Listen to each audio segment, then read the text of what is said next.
নির্বাচনে বিএনপির জয়ের পর প্রথম সংবাদ সম্মেলনে বিদেশি এক সাংবাদিক বাংলাদেশের নতুন প্রধানমন্ত্রী তারেক রহমানকে প্রশ্ন করেছেন, বাংলাদেশে এখনো অনেক মানুষ আওয়ামী লীগের সমর্থক, তাদের সঙ্গে রিকনসিলিয়েশন কিভাবে হবে?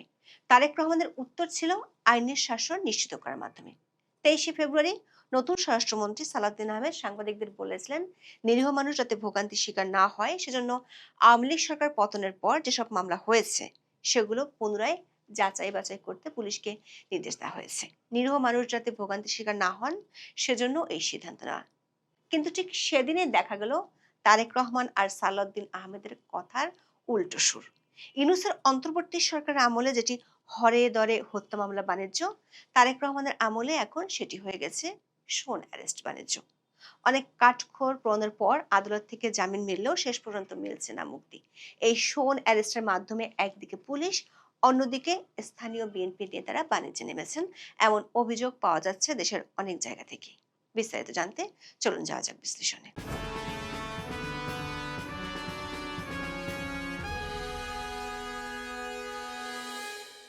আওয়ামী লীগ সরকারের পতনের পর ইউনূসের অন্তর্বর্তী সরকার আমলে জুলাই আন্দোলনের হত্যা মামলা নিয়ে চলতো মিথ্যার বেসাদি মামলা হতো, যার তার নামে অনেক ক্ষেত্রে আসল বাদীও যায় না, কোথায় কে তার আপনজন হত্যার বিচার চেয়ে মামলা ঠুকেছে। এমনকি জীবিত ব্যক্তিও হঠাৎ জানতে পারেন তাকে মৃত দেখে হয়ে গেছে মামলা, চলেছে দেদারসে অর্থ উপার্জন। শ্বাসকষ্টে মারা যাওয়া ব্যক্তিকে জুলাই আন্দোলনে মৃত বলে দাবি করে মামলা করে সেই মামলায় বহু নিরীহ লোককে ফাঁসানোর রেকর্ডও আছে। অবস্থা এমন দাঁড়িয়েছিল, টাকা না দিলে জেলে যেতে হতো, আর টাকা দিলে বের হয়ে আসা যেত। এসব মামলা বাণিজ্যের অভিযোগ ছিল ইউনূসের নিয়োগকর্তা ছাত্রদের বিরুদ্ধে, কোনো কোনো ক্ষেত্রে বিএনপির বিরুদ্ধে। বাংলাদেশে বৈষম্য বিরোধী আন্দোলনের সময় নিহতের ঘটনায় ঢালাওভাবে করা মামলাগুলোতে আসামি করার ভয় দেখিয়ে টাকা দাবি কিংবা মামলা থেকে নাম খারিজ করে দেওয়ার নামে বাণিজ্যের অভিযোগ দিনে দিনে বাড়লেও অধ্যাপক ইউনূস কিংবা তার উপদেষ্টারা ছিল নীরব দর্শক। উল্টো তাদের কারো কারো বিরুদ্ধে কোটি কোটি টাকার মামলা বাণিজ্যের অভিযোগ আছে। আওয়ামী লীগকে দমনের জন্য অন্তর্বর্তী সরকার এক পর্যায়ে শুরু করেছিল অপারেশন ডেভিল হান্ট। 2 পর্যায়ে চলা ওই অভিযানে 28,000-এরও বেশি আওয়ামী লীগের নেতাকর্মীকে তখন গ্রেপ্তার করা হয়েছিল। আন্তর্জাতিক মানবাধিকার সংস্থাগুলো এই অভিযানকে রাজনৈতিক দমন হিসেবে বর্ণনা করেছে, কারণ গ্রেপ্তারের ধরনে কোনো সুনির্দিষ্ট অপরাধের চেয়ে রাজনৈতিক পরিচয় মুখ্য ছিল। নিউ ইয়র্ক ভিত্তিক আন্তর্জাতিক মানবাধিকার সংস্থা হিউম্যান রাইটস ওয়াচ বা HRW এর বার্ষিক প্রতিবেদনে বলা হয়েছে, হাজারো মানুষকে নির্বিচারে আটকে রাখার সংস্কৃতি অন্তর্বর্তী সরকার আমলে প্রাতিষ্ঠানিক রূপ পেয়েছিল। ধারণা করা হচ্ছিল নতুন নির্বাচিত সরকার আসার পর বাংলাদেশে এই রাষ্ট্রীয় দমন পীড়নের সংস্কৃতির পরিবর্তন ঘটবে। বিশেষ করে বিরোধী পক্ষ হিসেবে অন্তর্বর্তী সরকার আমলে আওয়ামী লীগের উপর যেভাবে নির্যাতন চলেছে সেটি বন্ধ হবে, প্রকৃত দোষীদের শাস্তি হবে, কিন্তু নিরপরাধ ব্যক্তি ছাড়া পাবে। নির্বাচনে জেতার পর এমন আশ্বাস নতুন প্রধানমন্ত্রী তারেক রহমানও দিয়েছিলেন, বলেছিলেন আইনের শাসন নিশ্চিত করা হবে। কিন্তু ব্রিটিশ সাংবাদিক ডেভিড বার্গম্যান বলেছেন, তারেক রহমানের কথাগুলো কেবল কথা হয়েই রয়ে গেছে, কারণ প্রধানমন্ত্রীদের 1 মাস না যেতে আওয়ামী লীগ সংশ্লিষ্টদের শোন অ্যারেস্ট বা গ্রেপ্তার দেখানো মামলার উপর সরকার অব্যাহত নির্ভরতা ইঙ্গিত দেয়। এ ধরনের আটকাদেশের ক্ষেত্রে বিএনপি সরকার আইনের শাসনের বিষয়ে খুব একটা গুরুত্ব দিচ্ছে না বলে মনে করছেন তিনি। দৈনিক প্রথম আলোর এক মন্তব্য প্রতিবেদনে বলা হয়েছে, অন্তর্বর্তী সরকার আমলে কিভাবে অসত্য মামলা করে রাজনীতিবিদদের হয়রানি করা হতো তার জ্বলন্ত উদাহরণ নারায়ণগঞ্জ সিটি কর্পোরেশনের সাবেক মেয়র সেলিনা হায়াৎ আইভী। তার বিরুদ্ধে ডজন খানেক হত্যা মামলা করা হয়েছে। 24শে জুলাই আন্দোলনের পর তার বিরুদ্ধে কোনো মামলা করা হয়নি। যখন সংবাদ মাধ্যমে খবর বের হলো সেলিনা হায়াৎ আইভী পরিচালিত আওয়ামী লীগের নেতৃত্বে আসতে পারেন, তখনই একের পর এক মামলা দিয়ে তাকে জেলে পোড়া হয়। একটি মামলায় তিনি জামিন পান তো আরেকটি মামলায় তার নাম ঢোকানো হয়। সর্বশেষ খবর হলো 12ই ফেব্রুয়ারি হত্যার অভিযোগ সহ পৃথক 5 মামলা তাকে 6 মাসের অন্তর্বর্তীকালীন জামিন দিয়েছেন হাইকোর্ট। গত বছরের 9 নভেম্বর জামিন পান কারাবন্দী সেলিনা হায়াৎ আইভী। আইভীর আইনজীবী মোতাহার হোসেন সাজু প্রথম আলোকে বলেন, যেদিন হাইকোর্ট থেকে জামিন পান সেদিনই আরও 5 মামলায় তাকে গ্রেপ্তার দেখানোর আবেদন করা হয়, যা গত বছরের 18ই নভেম্বর মঞ্জুর হয়। আইনজীবী মোতাহার হোসেন বলেন, এই 5 মামলার এজেহারে আইভীর নাম নেই, তিনি দীর্ঘদিন ধরে কারাগারে আছেন। তদন্তের কোনো অগ্রগতি নেই। এসব যুক্তিতে আইভীর জামিন চাওয়া হয়। শুনানি নিয়ে হাইকোর্ট রুল দিয়ে আইভীকে ৬ মাসের অন্তর্বর্তীকালীন জামিন দিয়েছেন। কিন্তু সেলিনা হায়াৎ আইভীকে নতুন করে আরেকটি হত্যা মামলায় শোন অ্যারেস্ট দেখানো হয় ২৬শে ফেব্রুয়ারি। অন্তর্বর্তী সরকার আমলেও সেলিনা হায়াৎ আইভী জামিন পাওয়ার পর নতুন করে মামলায় তাকে শোন অ্যারেস্টের ঘটনা ঘটেছিল। দেখা যাচ্ছে অধ্যাপক ইউনূসের আমলে যেভাবে বিচার বিভাগ, নির্বাহী বিভাগ বা সরকারের রাবার স্টাম্পের মতো কাজ করেছিল, সেভাবেই অক্ষরে অক্ষরে হুকুম পালন করে যাচ্ছে তারেক রহমানের আমলেও। বিশ্লেষকরা মনে করেন তখন দেশে ছিল অন্তর্বর্তী সরকার, কারণে অকারণে নাগরিকদের জেলে পোড়া হতো। জামিন নিয়েও আদালতে হস্তক্ষেপের অভিযোগ রয়েছে। কিন্তু নির্বাচিত সরকার একই পথ ধরবে কেন? আইনের শাসনে বিশ্বাসী বলে দাবি করা সরকার আপিল বিভাগের আইনি পথে ভরসা না পেয়ে আইভীকে শোন অ্যারেস্ট করে পূর্বসূরি দেখানোর বিতর্কিত পথে কেন হাঁটল? এর বড় আরেকটি প্রমাণ হলো সাবেক প্রধান বিচারপতি খায়রুল হকের ঘটনাটি। ৮১ বছর বয়স্ক খায়রুল হকের বয়স বিবেচনা করে জামিন দিয়েছিল হাইকোর্ট। বিচারপতি মোহাম্মদ খায়রুল আলম ও বিচারপতি মোহাম্মদ সগীর হোসেনের দ্বৈত বেঞ্চ খায়রুল হককে ৪টি মামলায় জামিন দেন। পরে আরও একটি মামলায় জামিন দিলে তার মুক্তি পেতে আর কোনো বাধা ছিল না। কিন্তু ১২ই মার্চ নতুন একটি মামলায় গ্রেপ্তার দেখানোর আবেদন করা হয় সাবেক এই প্রধান বিচারপতি এপিএম খায়রুল হককে। ওই দিন ঢাকার একটি আদালতে তাকে গ্রেপ্তার দেখানোর আবেদন করা হয়। ফলে ৫ মামলায় জামিন পেলেও আপাতত মুক্তি পাচ্ছেন না তিনি। অথচ পুলিশের পক্ষ থেকে নতুন করে বিচারপতি খায়রুল হককে যে মামলাটিতে গ্রেপ্তার দেখানোর জন্য আবেদন করা হয়েছে, সেই মামলার মূল এফআইআরে তার নাম ছিল না। সাংবাদিক ডেভিড বার্গম্যান বলেছেন, বিষয়টি পুরোপুরি মন গড়া অভিযোগ।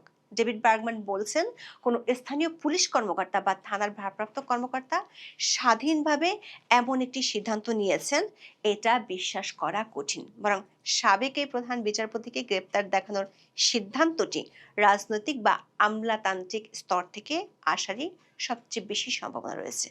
হতে পারে সেটা স্বরাষ্ট্র মন্ত্রণালয়ের ভিতর থেকেই। অথচ স্বরাষ্ট্রমন্ত্রী ২৩শে ফেব্রুয়ারি সাংবাদিকদের বলেছিলেন, আওয়ামী লীগ সরকার পতনের পর যে হরে দরে মামলা হয়েছে, তাতে নিরীহ বহু মানুষ ভোগান্তির শিকার হচ্ছে। সে মামলাগুলো যাচাই বাছাই করে দেখার নির্দেশ পুলিশকে দেওয়া হয়েছে। বাংলাদেশে রাজনৈতিকভাবে প্রভাবিত প্রশাসনিক কাঠামোয় গ্রেপ্তারকৃত হাই প্রোফাইল ব্যক্তিদের বিষয়ে বড় সিদ্ধান্তগুলো সাধারণত ঊর্ধ্বতন কর্মকর্তাদের নির্দেশনা ছাড়া নেওয়া হয় না। বিশেষ করে রাজনৈতিকভাবে সংবেদনশীল মামলায় যুক্ত পুলিশ কর্মকর্তারা সাধারণত নির্বাহী বিভাগের ইশারা বা সরাসরি নির্দেশনায় কাজ করেন। প্রশ্ন হলো, নতুন স্বরাষ্ট্রমন্ত্রী সালাউদ্দিন আহমেদ এ বিষয়ে কি বলবেন? তিনি নিজেও একসময় বেআইনি আটক ও গুমের শিকার হয়েছেন। তাহলে কি এখন তার অধীনেও এমন বেআইনি আটক হতে দিবেন? বিএনপি সরকার যদি সত্যি আইনের শাসনের উপর ভিত্তি করে বিচার ব্যবস্থা প্রতিষ্ঠা করতে চায়, তাহলে প্রমাণ করতে হবে ফৌজদারি প্রক্রিয়া রাজনৈতিক উদ্দেশ্যে অপব্যবহার করা হচ্ছে না।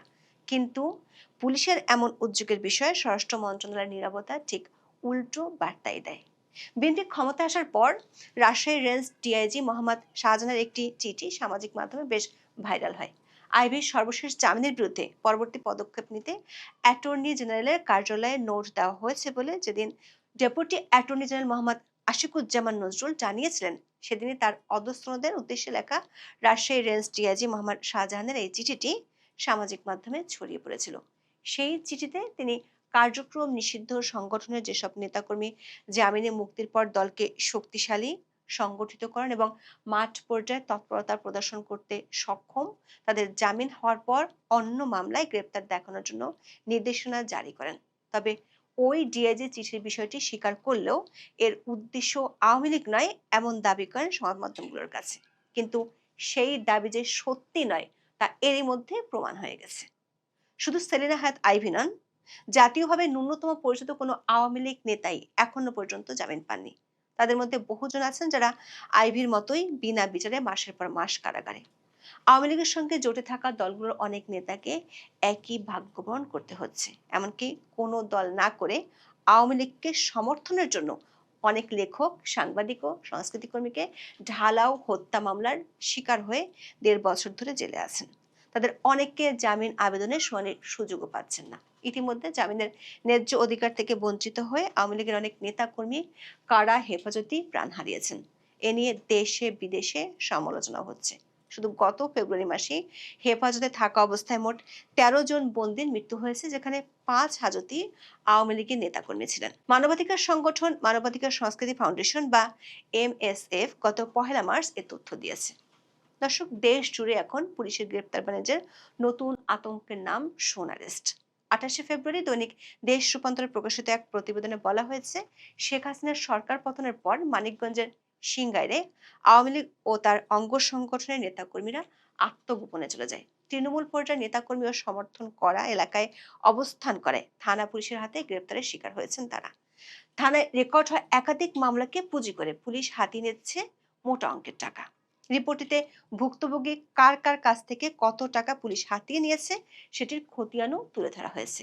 যারা টাকা দিচ্ছেন তারা অবশ্য মামলা থাকা সত্ত্বেও ঘুরে বেড়াতে পারছেন। পুলিশ আবার অনেক ক্ষেত্রে PW বা প্রোডাকশন ওয়ারেন্ট জারি করছেন। এই প্রোডাকশন ওয়ারেন্ট হলো আদালত কর্তৃক জারি করা একটি নির্দেশ, যার মাধ্যমে জেল হাজতে থাকা কোনো আসামিকে অন্য একটি মামলায় বা শুনানির জন্য আদালতে হাজির করার জন্য পুলিশকে নির্দেশ দেওয়া হয়। এটি সাধারণত গ্রেপ্তারি পরোয়ানা থেকে ভিন্ন, কারণ আসামি ইতিমধ্যে পুলিশের হেফাজতে থাকেন। জানা গেছে, জুলাই বিপ্লবের মামলায় জামিন পাওয়া ব্যক্তিদের ঢাকার বিভিন্ন থানায় থেকে অজ্ঞাত আসামির তালিকায় অন্তর্ভুক্তি করে আদালতে আবেদন করতে পাঠানো হয়। ফলে জামিন পেলেও পরের দিন নতুন মামলার আসামি করা হচ্ছে। কোনোদিন খিলগাঁও থানার, আবার পরের দিন মিরপুর থানার মামলায় গ্রেপ্তার দেখানো হচ্ছে। নতুন সরকারের আমলে এরই মধ্যে নতুন করে চলছে ধরপাকড়। গত ২১শে ফেব্রুয়ারি শহীদ দিবস ও আন্তর্জাতিক মাতৃভাষা দিবস পালন করতে গিয়ে ময়মনসিংহ, টাঙ্গাইল, নোয়াখালী সহ বিভিন্ন স্থানে বেশ কয়েকজন আওয়ামী লীগ কর্মী গ্রেপ্তার হয়েছেন, যেখানে সরকার নিজেই বলছে ৫ আগস্টের পর দায়েরকৃত মামলাগুলো যাচাই বাছাই করে নিরীহ আওয়ামী লীগ কর্মীদের রেহাই দেওয়া হবে। সেখানে নতুন করে গ্রেপ্তার কি বার্তা দেয়? আন্তর্জাতিক মানবাধিকার সংস্থা হিউম্যান রাইটস ওয়াচ বিষয়টি তুলে ধরে মানবাধিকার প্রতিষ্ঠার জন্য নতুন সরকারের প্রতি আহ্বান জানিয়েছেন। প্রধানমন্ত্রী তারেক রহমান নির্বাচনের আগে পরে বহুবার প্রতিহিংসার রাজনীতি থেকে বেরিয়ে আসার কথা বলেছেন। রাজনীতি সচেতন সবাই এটিকে সাধুবাদ জানিয়েছিল, কিন্তু সেই সাধুবাদের প্রতিফলনের বিপরীত চিত্রই দেখা যাচ্ছে নতুন সরকারের গত ১ মাসে। এখন এ পর্যন্ত। সবাই ভালো থাকুন, সুস্থ থাকুন, নিরাপদে থাকুন। দেখা হবে আগামী পর্বে।